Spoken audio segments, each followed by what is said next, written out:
Welcome back. I'm still with Robert Bates, Research Director at the Centre for Migration Control. We've just been discussing this astonishing revelation that local councils around the country last year spent £141 million on special presents, really, gifts, luxury items for migrants, for illegal migrants, people who broke into this country, asylum seekers as they're flatteringly called.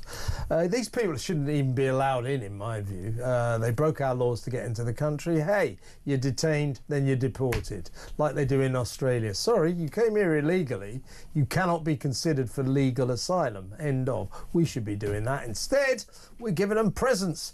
PlayStations, yoga sessions, driving lessons, you name it, trips around Anfield. I remember, Robert, by the way, do you remember the Bibi Stockholm barge? That the residents of that barge, they were given free season tickets to the local county cricket ground. I mean, what do you make of this? Everybody, let me know. 0344 499 1000. Don't you think we need deterrence to stop migrants coming here rather than encouragements, luxury enticements? Don't you think that's a little bit adrift in terms of a plan to keep our migrant crisis under control? 0344 499 1000. Now, Robert, this is possibly sort of connected to exactly what we're talking about there, but there's no getting away from the rise of Reform UK. Nigel Farage's party now in a major YouGov poll. Now, YouGov, the doyen of pollsters, have now put Nigel Farage's Reform UK on 25%. That makes it 1% ahead of Labour and 4 points ahead of the Conservatives. So it is now officially, according to YouGov, the most popular party in the country.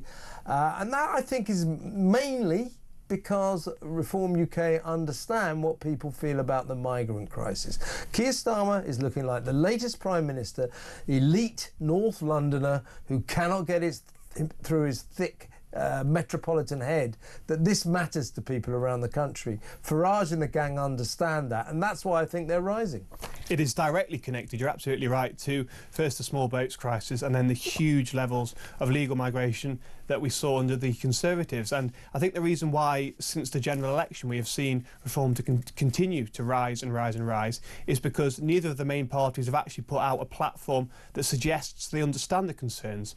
Labour keep going on about smashing the gangs. They have made a brief intimation that they might do something to bring down legal migration, although plans on that are still forthcoming. The Tory party have left an absolute vacuum. They just pretty much refused to talk about legal migration, apart from, of course, the Foreign Secretary last week, who tried to defend the record levels of migration that we saw under their watch, reaching 1 million net some years. So I think both of these parties really have a track record of failure on this front, and I don't really know what they can do in the foreseeable future that can perhaps address voters' concerns that these people are just going to lead to more of the same. We can't carry on with the levels of legal migration, let alone the insult that is illegal migration. I don't think either of the parties can offer anything. Yeah, I mean, it looks as if Labour, whilst criticising the Tories, oh, you let all these people in 14 years, you know, million a year. Literally, that was the level of legal migration, never mind illegal.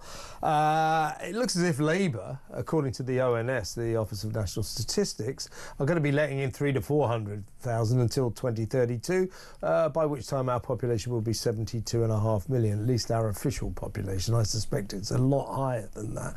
People always talk about illegal migrants. They never talk about the ones that get through, that never get caught.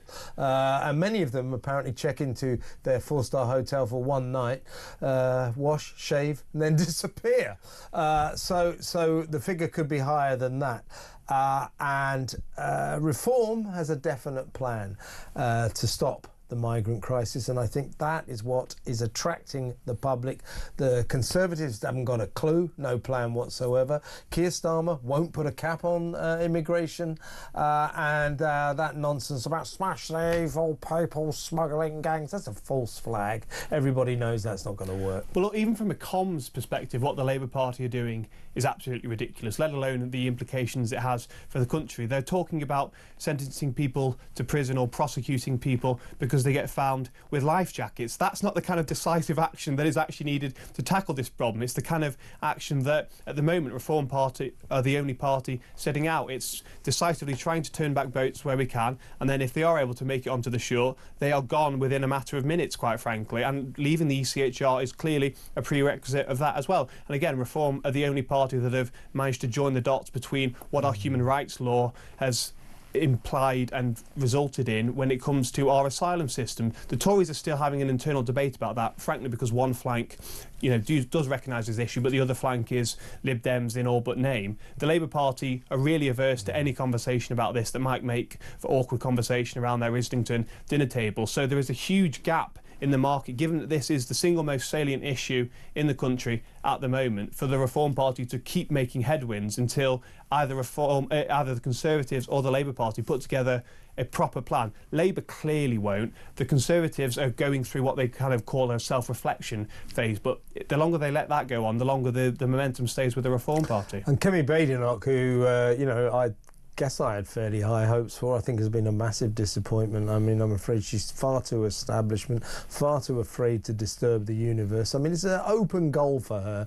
All right, Keir Starmer won't put a number. He won't put a cap on immigration. I will. You know, by the time you get elected, no one will remember. Put a figure on it. You know, but she goes, oh, it's, you know, leaving the ECHR is just an easy solution. It's a little bit more complex than that. Actually, Kemi, it just isn't, is it?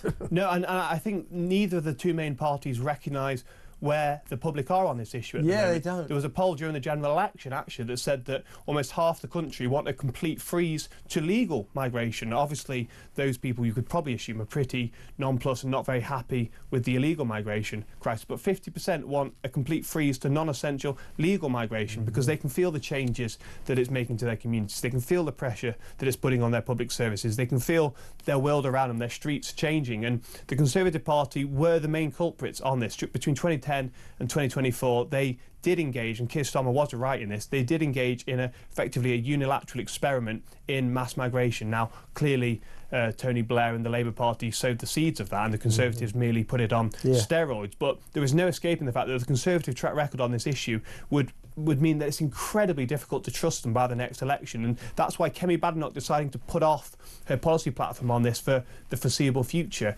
leaves a huge vacuum, and it doesn't do anything to reassure voters' trust. Is it just me, or is she putting off her policy platform on absolutely everything?